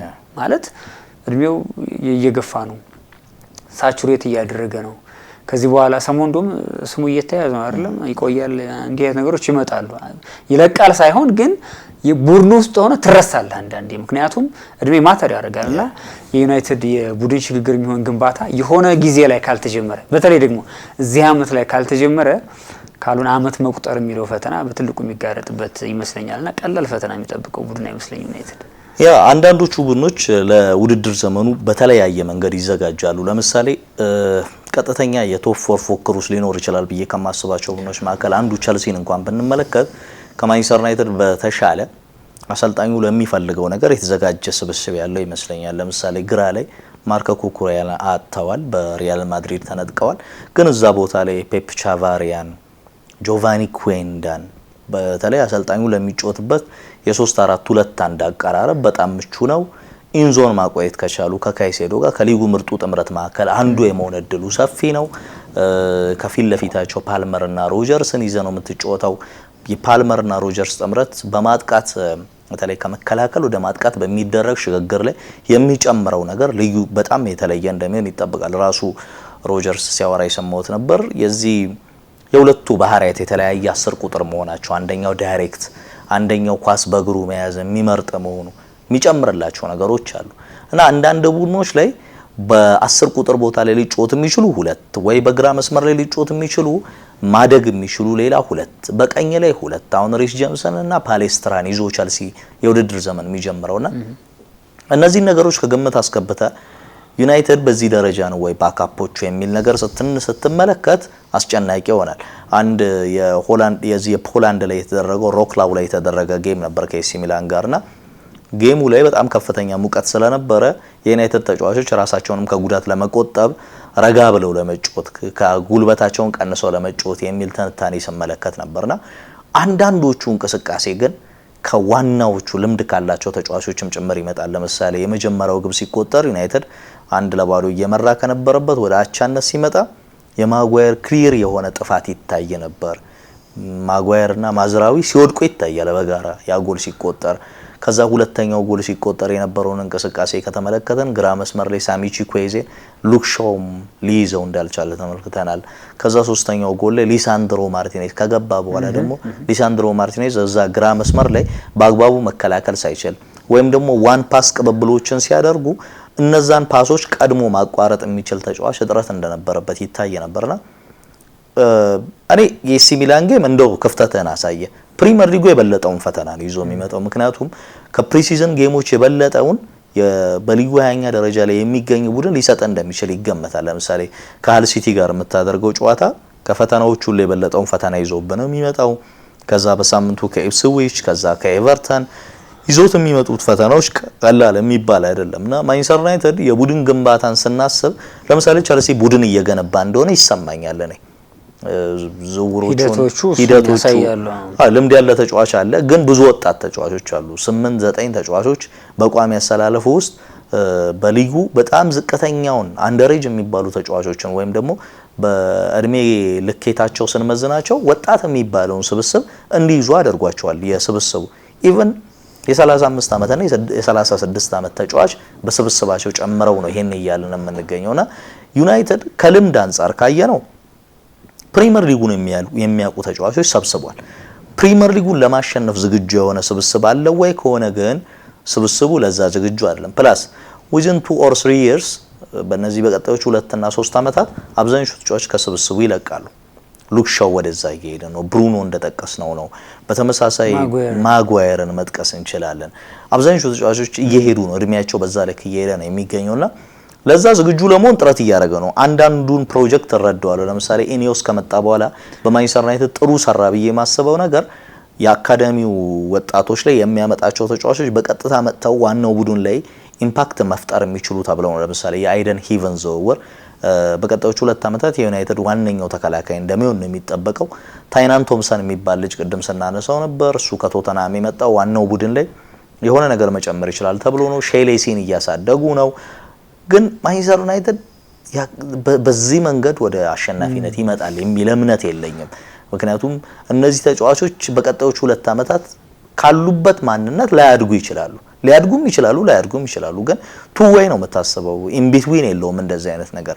ወይ ይከስማል አንዳንድ ታለንት አሁን ስለከሰሙ እየለቀቁ ያሉ የዛሬ 2 ዓመታት ዩናይትድ ተስፋ የጣለባቸው እንደ ቶቢ ኮሊየር ያሉ ተጫዋቾች አሁን ወደ ዌስት ብሮም እየሄዱ ነው ያሉትና እነዚህ ነገሮች ከግምት ውስጥ ስናስገባ ያ ወደ ፕሪሚየር ሊግ ተፎካካሪነት የሚያመጣ ቢያንስ ከቶፕ 4 ከዛ ወደ ቶፕ 2 ከዛ ደግሞ ለሻምፒዮንነት ለመፎካከር የሚያስችል ደግሞ ዩናይትድ በአመራር ደረጃ እንዳስቀመጠው 2028 ላይ ዋንጫ ለማንሳት የተዘጋጀ ፕሮጀክት በንድፈ ሐሳብ ደረጃ አለ። ግን መሬት ላይ የወረደ ዩናይትድ በዚህ መንገድ ተጉዞ ነው 2028ን ዋንጫ የሚያነሳበት የሚል ፕሮጀክት አይታየኝም። ልክ አርሰናልና ኤዱ ጋስፐር ፕሮጀክታቸውን ሲጀምሩ በ5 ዓመት ውስጥ እዚህኛው ዓመት ላይ ሻምፒየንስ ሊግ ተፎካካሪ መሆን፣ እዚህኛው ዓመት ላይ ዋንጫ ተፎካካሪ መሆን፣ እዚህኛው ዓመት ላይ ዋንጫ ማንሳት የሚል የ5 ዓመት ፕሮጀክት ነበር። ተጫዋቾች እድሜያቸው ሲፈርሙ 25 እና ከዛ በታች እንዲሆኑ ነበር። ፎርዝ ይር ላይ ነው አርሰናል ትሮሳርድን ከ23 ዓመት በላይ ከ25 ዓመት ድንገተኛ ዝውውር ነበር ከቼልሲ ጋር ተያዘ ጉዳይ በሚገባና ኢቨን ሙድሪክን ነበር በሳቱ ላይ ያስፈረመ የነበረውና አብዛኞቹን ፕሮጀክት በትክክለኛው መንገድ መርቶ እዚህ ጋር አድርሷል። የተቀመጠ ነገር ስለነበረ አርቴታ ባያሳካው እዚህ ጋር መምጣት የነበረበት ነገር ነበር፣ አላሳካውም ብለህ ትጠይቃለህ። ግን በታይም ቴብሉ መሰረት ዋንጫውን አምጥቶታል። ስለዚህ ማስተር ፕላኑ ነበር፣ በዛ ማስተር ፕላን የተጓዘውና ዩናይትድ ያንን ማስተር ፕላን ወይም ደግሞ ያንን የፕሮጀክት እቅድ ሳያስቀምጥ የውድድሩን ዘመን ለመጀመር እያሰበ ነው። በተለይ ትልቅ አሰልጣኝ ቢሆን ምናልባት ከካሪክ ወጣ ያለ ስሙን የገነባ አሰልጣኝ ቢሆን አግሬሲቭሊ ክሪቲሳይዝ ሊያደርገው የሚችል የዝውውር እንቅስቃሴ ነው ዩናይትድ እያደረገ ያለው።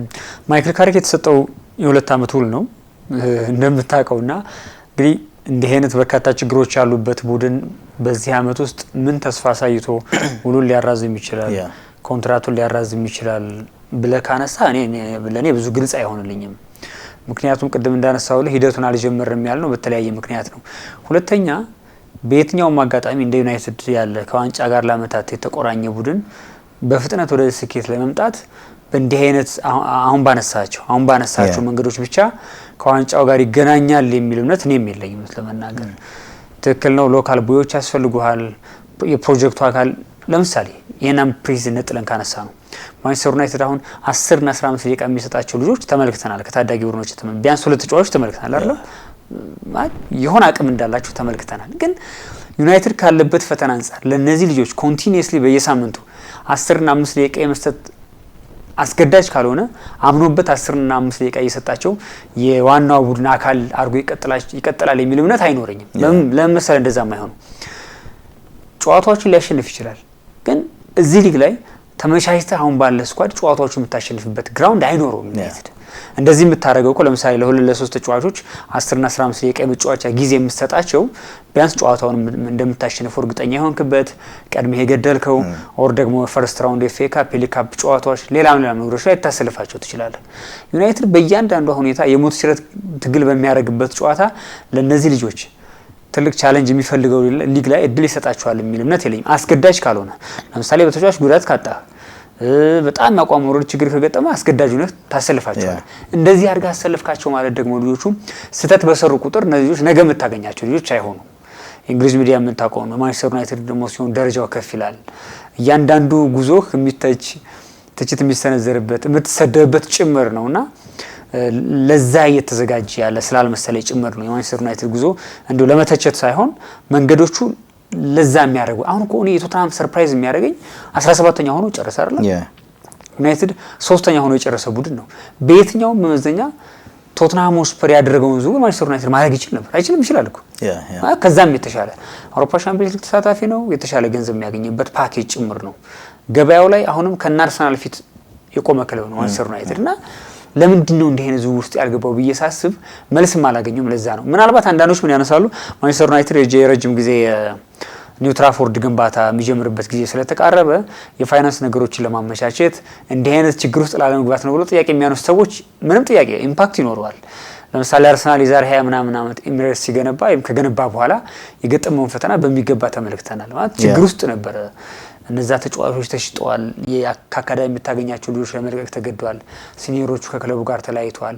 ለውጤት ከ15 እና ከ20 ዓመታት በላይ ለመጓዝ ተገደዋል። አርሰናል ብቻ አይደለም ቶትናም ሆትስፐር ይሄን ስቴዲየም እንደ አዲስ ከሰራ በኋላ ምን አይነት ችግር ውስጥ እንደገባ ተመልክተናል። ማለት ማውሪሲዮ ፖቼቲኖ ጭምር ግራ እስከሚገባቸው እንዲህ አይነት ችግሮች ዩናይትድ ሊገጥሙት እንደሚችሉ ማሰብ በጣም ቀላል ነው።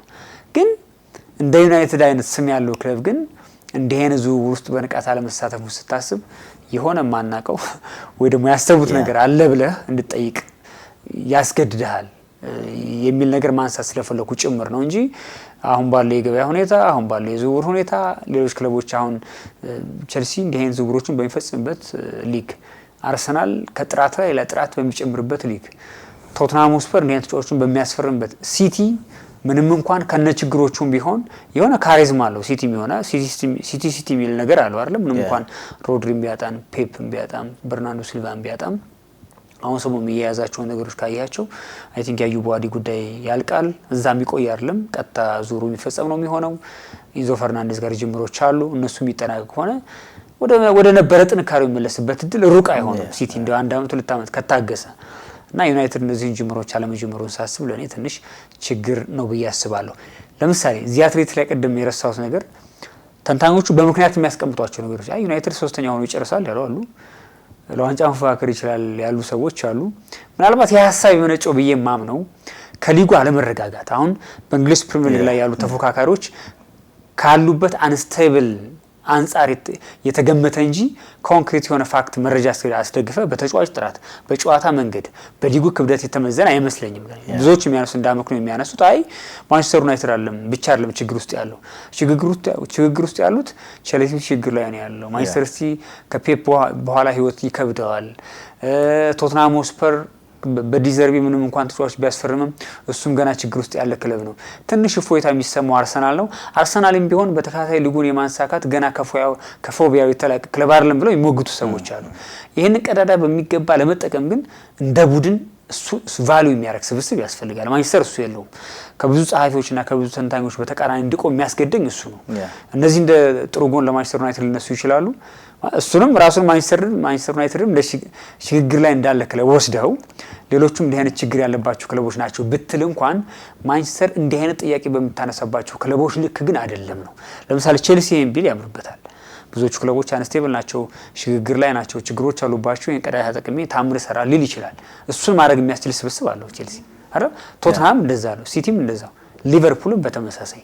ግን በስብስብ ከብዙ ክለቦች ኋላ ያለ ክለብ ዋንጫ የማጣት ባለፉት 14 ዓመት ያስቆጠረ ቡድን ከረጅም ጊዜ በኋላም ቢሆን ደንበኛ ተፎካካሪ ሆኖ በአመቱ መጨረሻ መሆን የተመለከተነው ክለብ ብዙ የተጫዋች እድሜ መግፋትና ጉዳት ያለበት ክለብ የትኛው ነገር ተይዞ እንዲህ አይነት ግምት ሊሰጥ እንደቻለን ግልጽ ጭምር አይደለምና ጥያቄ ነው። ከግምትም ማስከባት ያለባቸው ምናልባት የዛ አትሌቲክንም ያብዛኛውን ጻፊዎች እንመለከታለንና ማንቸስተር ዩናይትድ ባለፈው የውድድር ዘመን 3ኛ ከመውጣቱ ጎን ለጎን መጨረሻ ላይ የማይክል ካሪክ መምጣት ከጨመረለት ቡስት ባለፈ በሳምንት አንድ የመጫወቱም ጠቅሞታል። ክሊርሊ ማለት በአንድ ወር ውስጥ 2 ጌም ብቻ የሚያደርግበት ጊዜ ነበረው በተለያዩ የፊክስቸር መደራረቦች ምክንያት። ሌሎቹ ክለቦች ሰኞ ተጫውተው ወይም ቅዳሜ ተጫውተው ማክሰኞና ሮብ ጌም ሲያደርጉ ማንቸስተር ዩናይትድ ለቀጣይ ሳምንት ጌም ይዘጋጅ ነበርና በዛም ምክንያት እንደውም የቴሌቪዥን ስርጭት መብቶችን የተሻለ ሽያጭ ለማግኘት የማንቸስተር ዩናይትድ ጨዋታዎች ወይ አርብ ነው ወይ ሰኞ ነበር ይደረጉ የነበሩት። ለደጋፊው እንኳን ሩቅ እንደነበሩ እናስታውሳለን። ቸልሲ ይሄንን ሊጠቀም የሚችል ክለብ ነው። ባለው ስብስብ ያለው ስብስብ ጥሩ ነው እያለን ነው፣ መጥፎ አይደለም። አንዳንድ አድሬስ ማድረግ ያለባቸው ክፍተቶች አሉበት። እንደማንኛውም ቡድን የትኛውም ቡድን ፍጹም አይደለም። ልክ አርሰናል የግድ የግራ መስመር አጥቂ ደረጃ የላቀ ተጫዋች ማስፈረም አለበት፣ ወይም በአጥቂ መስመሩ ላይ ግዙፍ ሰው ማስፈረም አለበት። በስብስቡ ውስጥ በአመት 20 እና 30 ጎል በእርግጠኝነት መስጠት የሚችል ተጫዋች አለ ስንል ይሄ እንደ ቀዳዳ ነው የሚታየው። እና ሌላ ግን ቢግ የሚባል ወይም ግዙፍ የሚባል ቮይድ ያላቸው ክለቦች አሉ። ይሄን ስንል ለምሳሌ ሊቨርፑል ብዙ ቀዳዳ ያለበት ቡድን እኮ ነው። ዩናይትድ ላይ ተመርኩዘን እያወራን ስለሆነ ነው እንጂ ሊቨርፑል ቀዳዳ ያለበት የፕሪሚየር ሊጉ ነባራዊ ሁኔታ የውድድር ዘመኑን ክፍት አድርጓል ለአብዛኞቹ ቡድኖች። ለምሳሌ አስቶን ቪላ በጣም በአስገራሚ ሁኔታ ወሳኝ ተጫዋቾችን እየለቀቀ አዲስ የቡድን ግንባታ ላይ ነው ያለው። ኒውካስል አዲስ የቡድን ግንባታ ላይ ነው ያለው። ባለፉት ጥቂት ዓመታት የቢግ ሲክስ የተባለውን ይሄ ባህላዊ ትራዲሽናል ቶፕ ሲክስን ሰብረው እየገቡ በአውሮፓ ውድድር ላይ መሳተፍ ችለዋል። እንደ ክሪስታል ፓላስ፣ ቦርንመዝ ያሉ ክለቦች እዚህ ቦታ ላይ መገኘት እየቻሉ ነበር። እነዚህ ቡድኖች ሁሉ ክፍት ናቸው። ከቶፕ ሲክስ ቡድኖች ሁለተኛው ረጅም ጊዜ የቆየ አሰልጣኝ ተብሏል ማይክል ካሪክ እና ሊጉ ምን ያህል ክፍት እንደሆነ የምንረዳው የዛሬ 6 ወር ጥር ወር ላይ የመጣ አሰልጣኝ የሊጉ ሁለተኛው ረጅም ጊዜ የቆየ የቶፕ ሲክስ ማናጀር ነው። አንድ አመት አልሞላው ማይክል አርቴታ ነው ረጅም ጊዜ የቆየው እዚህ ጋር እና ፖይንቱ ምንድነው? አዎ ክፍት ነው ሊጉ። ግን ቡድኖች በምን አይነት መንገድ አፕሮች ሊያደርጉት ይችላሉ? ለምሳሌ ቸልሲ በሳምንት አንድ ጊዜ ከኤፍኤ ካፕ እና ካርሊንግ ካፕ ጌሞች ሩቅ ካልተጓዘ በስተቀር በሳምንት አንድ ጊዜ ብቻ የሚጫወት ከሆነ ለቸልሲ ሊጉ አመቺ ነው። ዩናይትድን ግን ከግምት ስታስገባ ለሊጉ ብቻ ሳይሆን በአውሮፓ ሻምፒዮንስ ሊግ የቡድን ይሳተፋል።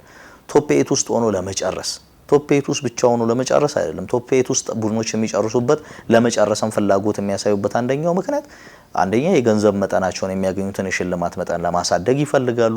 ሁለተኛ የፊክስቸር መደራረብን እነዛን ኮንጀስሽኖች ለማስወገድ ጥረት ያደርጋሉ። ከ1 እስከ 8 የጨረሱ ቡድኖች ሁለት ጌም በጥቂቱ ሁለት ጌም ያስወግዳሉ። ደርሶ መልስ የሚደረግ ጌምን አስወግደው 16 ውስጥ የሚደረግ ጌም ላይ ነው ወደ ጌሙ የሚመጡት። ይሄን ማስወገድን ከግምት አስከበተው ነው ቡድኖች ከ1 እስከ 8 ለመውጣት ጥረት የሚያደርጉት። ይሄ ደግሞ ባለፉት ጥቂት ዓመታት እንዳየነው ከሆነ ክፍት ነው። ኢቨን ትልልቆቹ ቡድኖች ማርሽ መቀየር የሚጀምሩት ከጥር ወር በኋላ በመሆኑ ምክንያት ከ1 እስከ 8 ደረጃን ይዞ መጨረስ ለነ ብረስት ለተባሉ ክለቦችም አመቺ ሆኖ ስንመለከተው ነበርና ዩናይትድ ለፉክክር ራሱን ሲያዘጋጅ ፕሪሚየር ሊጉን ብቻ አስበው ሳይሆን የኤፍኤ ካፕ ውድድር፣ ካርሊንግ ካፕ ልክ እንዳለፈው አመት በገና ውድድሮቹ በተጀመሩ በመጀመሪያው ዙር ላይ የሚወድቅ ከሆነ ለውጡ ምን እንደሆነ ለማወቅ ትቸገራለ። ምክንያቱም ዩናይትድ ካለፈው አመት ምን አሻሻለ ብለን ስናወራ በአውሮፓ ሻምፒዮንስ ሊግ ምን ያህል እንደመጓዝ እንደሚችል ማየት ይኖርብናል። ቢያንስ በዩናይትድ ስታቸር በዩናይትድ ደረጃ ያለ ክለብ ከ16ቱ ጥሎ ማለፍ መሻገር መቻል አለበት። 8 ውስጥ መገኘት የሚገባው ቡድን ነው። ከአውሮፓ ትልልቅ 8 ቡድኖች መካከል አንዱ ሊያደርግ የሚችለውን ፕሮጀክት ካልነደፍክ ለዛ ብቁ የሆኑ ተጫዋቾችን ካላዘጋጅ አሁን ንጽጽሮችን እያየን አይደል? ለምሳሌ አርሰናል የፕሪሚየር ሊጉን ዋንጫ አንስቶ ግን ከራፊኒያና ላሚን ያማል ከኪሊያን ኤምባፔና ቪኒ ወይም ደግሞ ከክቪቻ ክቫራትስኬሊያና ዴምቤሌ አንጻር ሲታይ የአርሰናል የማጥቃት ክፍል እንደዛ አይደለም እያልን ከሆነ ይሄን ንጽጽር ለዩናይትድ ብናመጣው ዩናይትድ በአውሮፓ ውድድር ላይ ሄዶ ለመፎካከር የሚያስችል ስኳድ የለውም። ምንም ነገር የለውም። አይደለም አንድ ክፍል ትተን የአማካይ ክፍሉን የተከላካይ አጥቂ ክፍሉን እየነጠለን ካወራን በዛ ደረጃ የሚገኝ ቡድን አይደለም። እዚህ ጋር ነው ፖይንት ሬዝ ማድረግ ያለበት። ልክ 15ኛ ደረጃ ላይ የጨረሰው ማንቸስተር ዩናይትድ ለሩበን አሞሪም ከ200 ሚሊዮን ፓውንድ በላይ ወጪ አድርጓል። ለኦሌ ጉናር ሶልሻ ከዚህ በፊት ከ200 ሚሊዮን ፓውንድ በላይ፣ ለኤሪክ ቴን ሃግ ከ300 ሚሊዮን ፓውንድ በላይ ወጪ አድርጓል በተለያዩ የዝውውር ጊዜያቶች። እንደውም የኤሪክ ቴን ሃግ ገንዘብ በአጠቃላይ እስከ 500 ሚሊዮን ፓውንድ ይጠጋል። ማይክል ካሪክ ሶስተኛ እንዲወጣ አድርጎታል ይሄን ቡድን። ስለዚህ ይሄንን አሰልጣኝ ልትደግፈው ይገባ ነበር። አንዳንዱን ጉዳይ ማይክል ካሪክን ማትወቅስበት ነው። ምክንያቱም የክለቡ አመራር ድጋፍ ሊያደርግለት ይገባል። ለምሳሌ አምቢሽንን የምታሳዩ ትልቅ ተጫዋቾችን ከሆነ ክለብ ነጥቀ በማውጣት ነው። ለምሳሌ ቅድም ብሩኖ ጊማሬሽን ምሳሌ እናርግ፣ ወይ ሞርጋን ሮጀርስን ምሳሌ እናርግ፣ ኤሊዮት አንደርሰን ከፍሏል አመጣዋል ክለቦቹ። እነዚህ ተጫዋቾች ወደንም ጠላነ መጥቀማቸው አይቀርም ለክለቦቹ። ማንቸስተር ዩናይትድ የግራ መስመር ክፍተት አለበት። አዎ ሉዊስ አለ ፍላጎት አለው፣ ግን ምንም አይነት ሰብሚት ያደረገው ጥያቄ የለም። እዚህ ጋር ነው የአምቢሽን ኩዌሽን የሚመጣው። የዚህ ክለብ አምቢሽን ምንድነው? የሉክ ሾውን ቦታ ለመድፈን የሎ በጀት ሳይኒንግ እየፈለገ ነው። ምናልባት ባለፈው አመት የሴኔ ላመንስ ዝውውር ተሳክቶለት ሊሆን ይችላል። ግን ሉዊስ አል ካልተሳካ ለኔም የሆነው ዝውውር ሆርጌ ሳሊናስ የተባለ በ16 ሚሊዮን ዩሮ የሚገኝ ተጫዋች ነው ብለ ሬሲንግ ሳንታንዴር መሄድ ገና ያልተፈተነ ሊሳካል ይችላል ሎ በጀት ሳይኒንግ። ምክንያቱም ሮበርትሰን በ8 ሚሊዮን ፓውንድ መጥቶ ሊቨርፑል ቤት ተሳክቶለታል። ግን ሁሉም ደግሞ ሊሳካ ይችላል። አንዳንድ ጊዜ ሎ በጀት ሳይኒንጎች ጥቅማቸው አትከሰርባቸው። ግን ለማንቸስተር ዩናይትድ ደረጃ ነፃ ናቸው ልጆቹ በሚገባ ግን ከሆርጌ ሳሊናስ ይልቅ ሉዊሳልን ማምጣት ለዩናይትድ የሚጠቅመው ጥቅም ሌላ ነው። ከሆርጌ ሳሊናስ ይልቅ ሉዊሳል ካልተሳካለ ማይልስ ሌዊስ ስኬሊን ከአርሰናል ለማምጣት በቂ መጫወቻ ጊዜ ሰጣሃለሁ ብሎ ማሳመን መሞከር ለማንቸስተር ዩናይትድ የተሻለ ፍላጎት የተሻለ አምቢሽን እንዳለው የሚነግረው ይመስለኛልና እስካሁን ድረስ በአመራሩ በኩል ይሄን እያየን አይደለንም። በዚሁ ልክ ደግሞ ክሪስቶፍ ቪቬል በባየር ሙኒክ የተፈለገ ነው። ቺፍ ስካውት ነው የክለቡ። የነ ቤንጃሚን ሴስኮን መልመላ የነ ሴነ ላመንስን መልመላ ላይ እጁ ያለበት ሰው ነው። ይሄን ግለሰብ ደግሞ ሊያጣይ የሚችልበት እድል አለው ባየር ሙኒክ ቺፍ ስካውቱን በማጣቱ ምክንያት። እነዚህ ሁሉ በተደራረቡበት ማንቸስተር ዩናይትድ በ3 ቀን ልዩነት ውስጥ ጌም ያደርጋል። የመጀመሪያው የሊግ መርሃ ግብሩን ያደርጋልና ሙሉ ለሙሉ ጨለማ አይደለም፣ ሙሉ ለሙሉ ደግሞ ብራይት ያልሆነ ይመስለኛል። ግን አለመፈለግ የሚባለው ነገር በጊዜ ሂደት እንዳይመጣ ሁሉ ሰጋሉ። ለምሳሌ ምን ጥያቄ ነው ማንቸስተር ዩናይትድ አሁን በአውሮፓ ቻምፒየንስ ሊግ የመሳተፍ እድል አለው። እሱን አረጋግጧል። የትኛውም ተጫዋች ዩናይትድ ቢፈልገው የማይመጣበት እድል የለም። አንድ ክለብ ማንቸስተር ዩናይትድ የሚለው ስም ራሱ ሁለት ብዙ ተጫዋቾች አውሮፓ ቻምፒየንስ ላይ መገኘት ይፈልጋሉ፣ እሱ ላይ ይሳተፋል። ለምሳሌ ሉዊስ ስኬሊን በተመለከተ ይሁን ጭምጭምታ ሰማን አይደል? ማንቸስተር ዩናይትድ ቼልሲ ይፈልገዋል። ልጁ ደግሞ ራሱን በሚገባ ኮሚኒቲ ሺልድ ላይ በሚገባ አሳየ። ከዛ በፊት ባለፈው አመት የመጨረሻዎቹ ጨዋታዎች ላይ ቋሚ ሆኖ በገባባቸው አውሮፓ ቻምፒየንስ ሊግ ፍጻሜን ጨምሮ ራሱን ስታብሊሽ አድርጓልና ስሙ ከበርካታ ክለቦች ጋር ይገናኝ ነበር ያ ልጅና እኔ ሚኬል አርቴታ ወጣቶች ላይ ካለው እምነት አንጻር ይሄ ተጫዋች በሚገባ ማንቸስተር ዩናይትድ ተፈልጓል ብዬ አላምንም እንጂ ቢፈለግ ኖሮ የሆነ ትንሽ ርቀት ትንሽ ማይል መጓዝ ቢችል ዩናይትድ ይሄን ተጫዋች ሊያገኝ የሚችልበት እድል እንዳለ ይሰማኛል። ግን ምንድነው ጥያቄ ማለት ለምሳሌ ሉዊስ ስኬሊ በአርሰናል መቆየት ይፈልጋል። ይሄ የሆነበት ምክንያት ምንድነው? አርሰናል የሆነ ትልቅ ፕሮጀክት ላይ እንዳለ ያስባል። ያደገበት ክለብ ነው። ከዚህ ክለብ ጋር ዋንጫዎችን ማሳካት ይችላል። ግን የቱንም ያክል የልጁ ፍላጎት አርሰናል መቆየት ቢሆንም ገና 19 ዓመቱ ላይ ያለ ተጫዋች መጫወትን ይፈልጋል። ሜዳ ላይ ብዙ ሰዓት ማጥፋት ይፈልጋልና ከዚህ አንፃር ለሉዊስ ስኬሊ የሚሻለው ለኔ የሚመቸው ቦታ ዩናይትድ ነው ብዬ አምናለሁ የመጫወቻ ጊዜ ለማግኘት። ምክንያቱም ዩናይትድ ቤት አሁን በሉዊስ ስኬሊ ደረጃ ያለ ተጫዋች የለም ሳይሆን ግን በሚገባ እድል ካገኘ እድሉ ሊጠቀም የሚችልበት ክለብ ማንቸስተር ነው ብዬ አምናለሁ። ግን ዩናይትድ ይሄን ለማድረግ ያን ያክል ፍላጎት አታይበትም። አንዱ ጥያቄ እሱ ነው። ምናልባት ዮሪ ቴልማንስና አንድሬ ሳንቶስ እንዳስፈርመው ድምጹን አጥስቶ የሚፈጽማቸው ዝውውሮች ካሉ በቀሪ 15 ቀናት በሚገባ እንመለከታለን። ግን ባለፈው አመት 200 ሚሊዮን ፓውንድ አውጥቷል ለዝውውር። ለዛውም ብዙ ገንዘቦች ወጡት ፊት መስመር ላይ ነው። ኋለኛው ዲፓርትመንት ላይ ያን ያክል ገንዘብ አልወጣምና ሚዛኑን ያጣብኛል ማንቸስተር ምን ለዛ ነው። አሁን የባለፈዎቹ ዝውውሮች ፊት መስመር ላይ አስገዳጅ ነበሩ፣ ምክንያቱም አማራጭ አልነበሩ። ቤንጃሚን ሼሽኮ መምጣት ነበረበት፣ ብሪያን ምቤሞ መምጣት ነበረበት፣ ማቲያስ ኩኛ መምጣት ነበረበት። ጥሩ ግን እኔ ቡድን ሽግግር ላይ ቡድን ግንባታ ላይ ያለ ክለብ ኢቭን የሚያስፈርምባቸው ቦታዎች መለየት ጭምር አለባቸው። ለምሳሌ እንዲህ አይነት ችግር ውስጥ ያለ ክለብ በአንድ ጊዜ አጥቂ ያስፈርማል፣ ሌላውን ዲፓርትመንት ባዶ አታደርገውም። እና አሁን ደግሞ ነው የማስበው እሺ ፊት መስመሩን ከነ ችግሩን ተው ብንል የሆነ ተከላካይ ዲፓርትመንት ላይ ደግሞ 3-4 ተጫዋች ሊያመጣ ነው ብዬ ማሰብ ጀምራለሁ። አንዳንዴ አትሊስት ባለፈው አመት አጥቂውን ቦታ አድሬስ ካረክ ቢያንስ ዘንድሮ አማካይ ክፍሉና ግራ መስመሩ በደንብ መሸፈን ነበረበትና የወጣው ገንዘብ ገና 85 ሚሊዮን ፓውንድ ነው ለሁለት ተጫዋቾች አይደለም በትልቅ ደረጃ ላይ የሚጠቀስ ከአዲስ አዳጊዎቹ ኢፕስዊች እና ኮቨንትሪ ያነሰ ገንዘብ በጣም ያነሰ ገንዘብ ነውና እንደው ፕሪሚየር ሊጉ አሁን አይ ቲንክ ወደ 2.4 ቢሊዮን ብር 9 ክለቦች ከማንቸስተር ዩናይትድ የተሻለ ወጪ አድርገዋል። እና በእርግጠኝነት የማንቸስተር ዩናይትድ የዚህ አመት የዝውውር በጀት ይሄ አይደለም፣ አሁን የወጣው ገንዘብ አይደለም። ግን እኔ ማርኬቱ ላይ ሰው አለ የለም የሚል ጭቅጭቅ ሊነሳ ይችላል በአንዳንድ ጸሐፊዎች በአንዳንድ ተንታኞች። ግን በየትኛው መመዘኛ ዩናይትድ አሁን ካለበት ችግር አንፃር ለዛ የሚሆን ማርኬት ለዛ የሚሆን ተጫዋች ገበያ ላይ እንዳለ ይሰማኛል። አሉ ማርኬቱ ላይ ማንቸስተር እኮ ነገራችን ላይ ብሩኖ ጉማሬሽ ማስፈረም እኮ ይችል ነበር። ነገራችን እድሎች እኮ ነበሩት አይደለም። እሱን ቶናልዲ እኮ የሚያስፈርምበት እድል ነበረው። ማቲያስ ፈርናንዴዝ ጋር ስሙ ተያይዞ ጭምር ነበር፣ ንግግሮች ጭምር ነበሩና የሆነ ያለመፈለግ የሆነ ወይ ያለመፈለግ ከሆነ አላቅም የተጫዋቹ ፍላጎት ምንድነው የሚለው ማወቅ ስለሚገባን ጭምርና እንዲህ ዋንጫ ማጣት ውስጥ እንዲህ የቀውስ ውስጥ የምትቀጥል ከሆነ ክለቦች በማንቸስተር ዩናይትድ ሳይሆን እምነት የሚያጡት በክለቡ ሲስተም እምነት ያጣሉ። የሚነሳው ጥያቄ እሱ ይመስለኛል።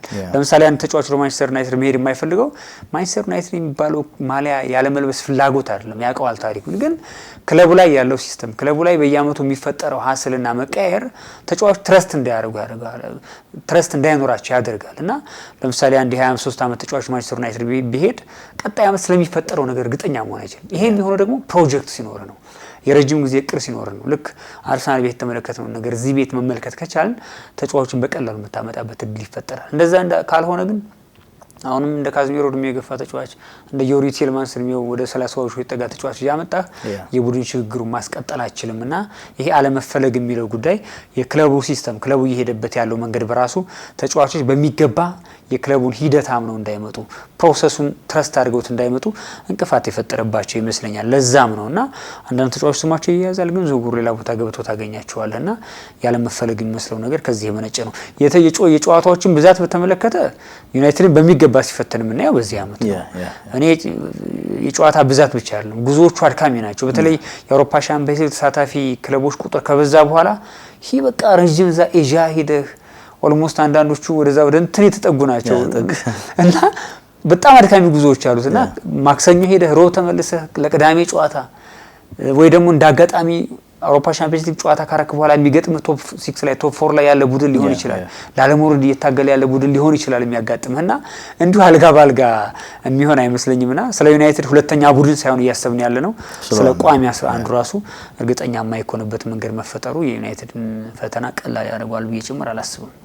አመራሮቹ የደሞዝ ስትራክቸሩ ላለመበከል ጥረት እያደረጉ ነው። ማለትም ለተጫዋቾች ከፍተኛ ደሞዝ ላለመክፈል ጥረት እያደረጉ ነው።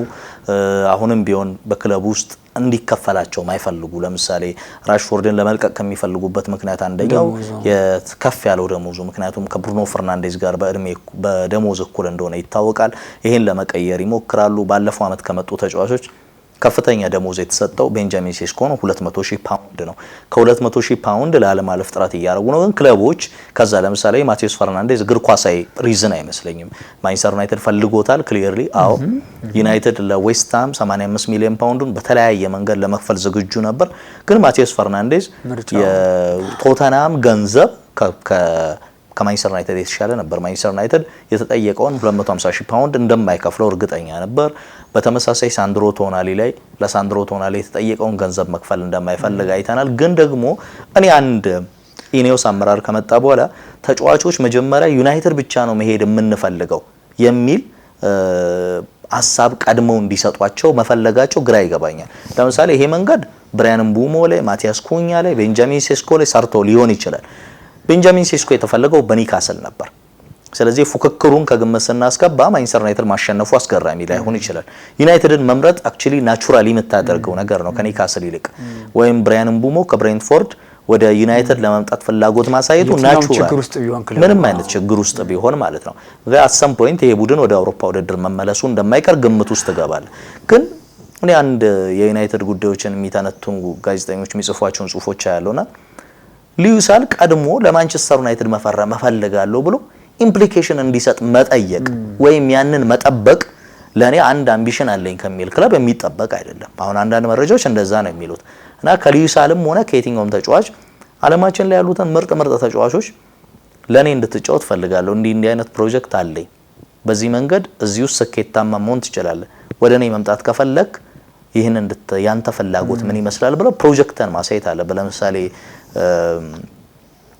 ፋብሪያስ ወደ አርሰናል መመለስ ይፈልግ ነበር 2015 አካባቢ ላይ ወደ ቸልሲ ከመሄዱ በፊት ግን ጆዜ ደውለው የኔ ቡድን ይሄ ነው፣ ዲያጎ ኮስታ አለኝ፣ ፊሊፕ ሉዊስን እያስፈረምኩ ነው፣ ቡድኔ በዚህ መንገድ ነው የተዋቀረው፣ አንተን ስጨምር ዋንጫውን አነሳለሁ ብለው ነው ያሳመኑት። ሌሎች ክለቦች ፍላጎት ነበራቸው። ይሄ ተጫዋች ለአርሰናል ተጫውቷል፣ ግን መጥቶ ምዕራብ ለንደን ላይ ዋንጫ ለማንሳት ምርጫውን አድርጓል። ኢንተርምስ ኦፍ ዊኒንግ ፕሮጀክትን ከማቅረብ ጋር በተያያዘ ፋብሪያስ በአርሰናል ደጋፊዎች ሊደርስበት የሚችለው ነቀፌታ ሁሉ ነገር አምኖ ተቀብሎ መጥቶ ቸልሲ ቤት ያላሳካውን የፕሪሚየር ሊግ ዋንጫ አሳክቷል። በኮንቴ ጊዜም ደገመው ያንን ዋንጫ ማለት ሁለት ዋንጫዎችን አሳካ።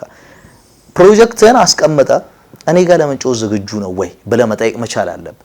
ያልጠየቅከውን ተጫዋች ኦንሊ ማንቸስተር ዩናይትድ በልልኝ ብሎ መጠየቅ ለኔ እብደት ይመስለኛልና አንደኛው የኢኒዮስ አመራር እየተከተሉት ያለው ይሄ ኦንሊ ማንቸስተር ዩናይትድ የሚል ነገር ልክ ይሄ ከትራምፕ ሜክ አሜሪካን ግሬት ከሚለው እሳቤ ጋር ሙሉ ለሙሉ የሚመሳሰል ነው ይመስለኝና ከመሬት ተነስተ ዊን ሊያደርግ የሚችል ፕሮጀክት ባላቀረብክበት የያስኮን የፕሮጀክት እቅድ እንዴት በ2 እና በ3 አመት ውስጥ ወደ ትልቅነት መቀየር እንደምትችል ባላሳየህበት መንገድ ውስጥ ተጫዋቹ ኢምፕሊኬሽኑን ላንተ እንዲሰጥ ማስገደድም አትችልም። የዘመናዊ እግር ኳስ በዛ መንገድ አይሰራም። ክለቦች የሚጥሩት ለዛ ነው። አሁን አልቫሬዝ ባርሴሎና ነው መሄድ የሚፈልገው ክሊርሊ፣ ግን አርሰናል አሁንም አልቫሬዝ ጋር ስሙ ይያዛል። ከተሳካለት አልቫሬዝ ህልሙ ባርሴሎና መጫወትም ቢሆን አርሰናል አልቫሬዝን ማግኘት አይጣላም። ፍላጎትን ሁሌም ማሳየት መቻል አለ። በከተሳካ ቢግ ሳይኒንግ እንደሚሆን እናውቀዋለን እና የዩናይትድ ኢምፕሊኬሽን ምን ያህል አዋጭ እንደሆነ አላውቅም። ለሁሉም አንድ የመጨረሻ ሀሳብ እናንሳና የዩናይትድን ጉዳይ እናብቃ። ብዙ የተለየ ሀሳብ የለኝም፣ ግን ለምሳሌ ከአሰልጣኞች መቀየር ጋር ማንቸስተር ዩናይትድ ቤት ለአመታት የተመለከትነው ፈተና ብዙ ታለንት ያላቸውን ተጫዋቾች ታምር መስራት የሚችሉ ተጫዋቾችን አሳጥቶናል። ይሄ አሰልጣኞች መቀየር ብቻና ለምሳሌ በዚህ አመት ማይክል ካሪክ የሚያመጣቸው 2 እና 3 ተጫዋቾች ከ2 አመታት በኋላ የአሰልጣኝ የማይቀጥል ከሆነ ራሳቸውን እንደሚያጡት ያውቁታል ነው። ለምሳሌ አሁን በአርሰናል ዝውውር ላይ ሚካኤል አርቴታ እጁ እንዳለበት በሚገባ ትመለከታለህ። ተጫዋቾችን በማሳመን እያንዳንዱ ግንኙነቶቹን ታያለ። ሜዳ ከጨዋታ በኋላ የምታያቸው ነገሮች አሉና ትረስት ሊያደርግ ይገባል። የሚመጣው ተጫዋች የቱንም ያክል ገንዘብ ሊያስፈልጋቸው ይችላል፣ የቱንም ያክል ማንቸስተር የሚባል ክለብ ሊሆን ይችላል፣ ግን የኬሪራቸው መጨረሻ ላይ ከዋንጫ ማጀብ ስማቸውን በዛ ልክ ማግዘፍ ይፈልጋሉ ተጫዋቾችና ማንቸስተር ዩናይትድ ቤት ያለው አለመተማመን የሚመጣው ከውጤት ማጣቱ ብቻ ሳይሆን ከዚህ ከተጫዋች ኢንፍሌሽን ከአሰልጣኞች ቶሎ መቀየር ጋር ክለቡ ካለበት ስም አንጻር እንዲህ አይነት ነገሮች በራሱ ተጫዋቾች እርግጠኛ ሆነው ወደ ክለብ እንዳይመጡ እንቅፋት እየፈጠረባቸው ያለ ጉዳይ ይመስለኛል። ምናልባት ይሄ ዋንጫ የማጣቱ ሂደት 20 አመት ምናምን የሚሻገር ከሆነ ቀውሱ ከዚህም በላይ የከፋ ሊሆን ይችላል። ምክንያቱም ማንቸስተር ዩናይትድ ያን ያሸናፊነት ስነ ልቦናውን ካጣ አመታት አልፈዋል። 13 14 አመት ቀላል የሚባል አመት አይደለም። ይሄ ደግሞ ብዙ የሚራዘም ከሆነ ምናልባት በዚህ አመት ብታረገው ላንተ እንደ ጥሩ ድል እጅ ላይ ያለው ነገር ሁሉ ታጣዋለህ ነገና ከዚህ ለመውጣት ዩናይትድ አመራሮች በእርግጠኝነት ቆም ብለው የሚያስቡበት ሰዓት የኛ ይመስለኛልና ወደ ሽግግሩ ለመግባት ያን ያክል አስቻይ የሆኑ ነገሮች አሏቸው እውነት ለመናገር ግን ደግሞ ያንን ቶሎ አለመጀመር ግን ዩናይትድን ዋጋ ከሚያስከፍሉ ጉዳዮች አንዱ ነው ብዬ ስለማምን ነው። መልካም። በቀጣይ አርብ ዕለት አርሰናል ከኮቨንትሪ ሲቲ በሚያደርጉት ጨዋታ የእንግሊዝ ፕሪሚየር ሊግ በይፋ የሚጀመር ይሆናል። የ2026-27 የውድድር ዘመን ማንቸስተር ዩናይትድ በንጋታው ቅዳሜ ዕለት በፈረንጆቹ በተለምዶ የምሳ ሰዓት በሚሉት ሰዓት ላይ ከቀኑ 8:30 ሲል ጨዋታውን ከሜዳ ውጭ ተጉዞ ከሃል ሲቲ ጋር ያደርጋል። ልክ በጆዜ ሞሪኒዮ ዘመን የመጀመሪያ ጨዋታቸውንም ከሃል ሲቲ ጋር ከቀኑ 8:30 ማድረጋቸው የሚዘነጋ አይደለም። በፈረንጆቹ አቆጣጠር 2016 ላይ ማይክል ካሪክ የዛ ቡድን ሁለተኛ አምበል ነበር ዋይኔ ሩኒን በመከተል። አሁን ደግሞ በአሰልጣኝነት ሙሉ የውድድር ዘመኑን ከሃል ሲቲ ጋር በሚያደርገው ጨዋታ ይጀምራል። ማንቸስተር ዩናይትድ እንዴት ባለ መልኩ የውድድር ዘመኑን ያጠናቅቃል? እንዴትስ ባለ ሂደት ውስጥ ነው እየተጓዘ ያለው? ፕሪሲዝኑ ምን ይመስላል? የስብስቡ ጥራትና ጥልቀትስ የሚለውን እያነሳሳን ነው ቆይታ ያደረግነው።